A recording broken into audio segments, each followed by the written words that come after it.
Tuhan berikan kesempatan, ini sesuatu yang luar biasa Bapak sekalian. Menurut saya ini kesempatan yang Tuhan berikan bagi keluarga-keluarga. Mari, jangan menjauhkan persekutuan kita dengan keluarga kita.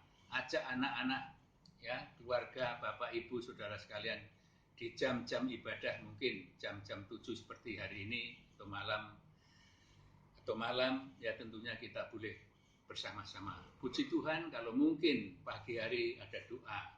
Nah di sana nanti kita akan bersama-sama bertemu di dalam doa. Oleh karena Bapak sekalian, kita kembali bahwa pengorbanan Kristus membawa dampak yang sangat indah. Ya, jadi Paskah yang pertama tadi dikatakan dilambangkan domba yang disembelih. Maka darah itu dibubuhkan di tiang pintu maupun di ambang pintu. Dikala ada tulah lewat, maka rumah tangga dan keluarga itu akan selamat. Begitu juga dalam kehidupan saudara dan kita semua. Keluarga kita telah menerima Kristus Yesus sebagai Tuhan. Di situ bukan darah daripada domba seperti kambing atau domba, tapi di situ dikatakan darah Kristus yang berkuasa. Ini harus pegang teguh saudara sekalian. Oleh karena saya tekankan bahwa darah Kristus membawa dampak untuk melepaskan dari dosa kita. Bahkan Paulus katakan dalam 2 Korintus pasal 5 ayat 21, dia katakan, dia yang tidak kenal dosa dibuatnya menjadi dosa karena kita, agar di dalam dia kita dibenarkan oleh Allah. Oh luar biasa. Saudara menjadi orang-orang telah dibenarkan. Bukan saja dibenarkan. Yohanes pasal 1 ayat yang ke-12, setiap orang yang percaya kepada Kristus, dia dianggap atau diakui sebagai anak-anaknya. Oh luar biasa saudara kalian. Jadi mari melalui renungan yang mungkin kita anggap singkat namun percaya bahwa apa yang Tuhan lakukan di dalam kehidupan kita betul-betul akan bawa satu dampak yang sangat luar biasa. Dan jangan lupa saudara kalian bahwa kematian dan penderitaan Kristus itu sesuatu hal yang perlu kita syukuri. Kalau Kristus tidak mati, maka sebenarnya kutuk itu akan saudara dan saya akan tanggung, ya. Tapi kalau saudara baca dalam Galati pasal 3 ayat 13 itu dikatakan terkutuk orang yang mati disalibkan. Itu sebenarnya saudara dan saya yang akan menanggung.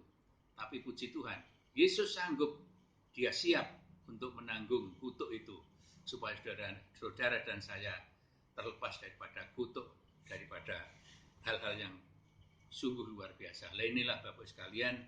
Jadi bukan saja berkat-berkat jasmani tentunya, bahkan kesembuhan pun ditanggung olehnya. Kalau saudara baca di dalam Yesaya 53 dari ayat 1 dan seterusnya, di situ luar biasa. Ya, dari segala dosa kita diampuni, bahkan sakit penyakit kita ditanggung olehnya. Dengan darah dan bilurnya sakit penyakit disembuhkan. Puji Tuhan Bapak sekalian. Oleh karena itu melalui renungan ini tentunya kita sangat bersyukur, sekalipun mungkin ya banyak hal yang kurang mendetail atau kurang memuaskan bagi Bapak Ibu sekalian.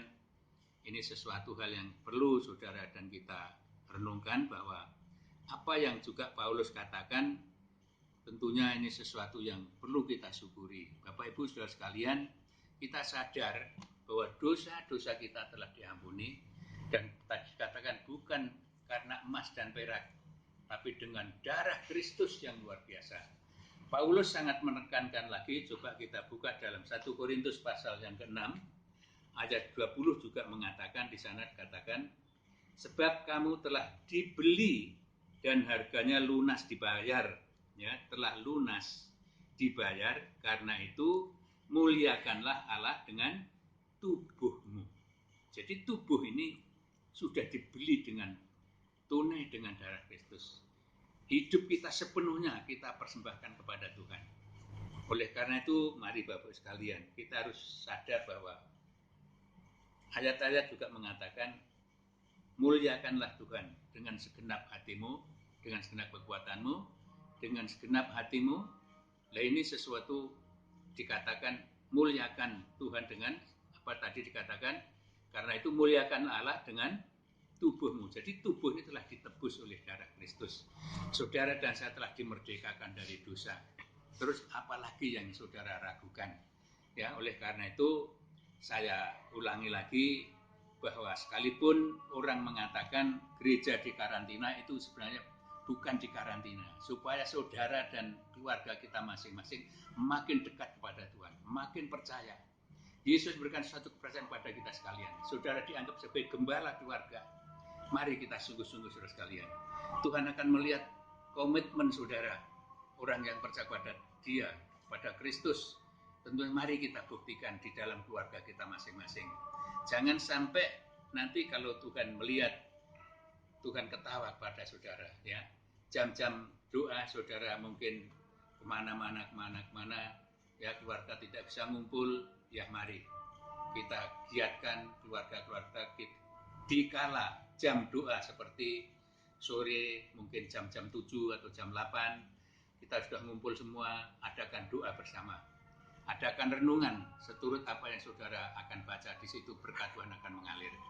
Bapak Ibu saudara sekalian, bahwa kita katakan bahwa tubuhnya adalah milik Kristus, ya. Jadi muliakan dengan kehidupan kita, layani Tuhan dengan sepenuh hati.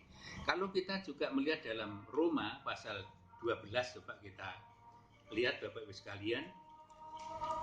Roma 12 ayat yang pertama, Paulus juga menulis, karena itu saudara-saudara, demi kemurahan Allah, aku menasihatkan kamu, supaya kamu mempersembahkan tubuhmu sebagai persembahan yang hidup, yang kudus, dan yang berkenan kepada Allah. Jadi tubuh ini telah ditebus dengan lunas. Gunakan tubuh ini dengan segenap kekuatan kita, dengan segenap hati kita, dengan segenap pikiran kita, mutlak. Tidak setengah-setengah kita melayani Tuhan, sebab kita telah milik daripada Allah. Oleh karena itu, mari melalui renungan ini, bahwa jelas saudara telah ditebus menjadi milik Tuhan, baik senang maupun susah, kita tetap di dalam kasih Kristus. Oleh karena itu, lebih jauh saya akan ajak membuka di dalam Roma juga. Roma juga mengatakan dalam Roma yang ke-8, kalau kita sudah dimiliki oleh Kristus, maka Kristus itu tetap tidak akan berpisah dengan kita.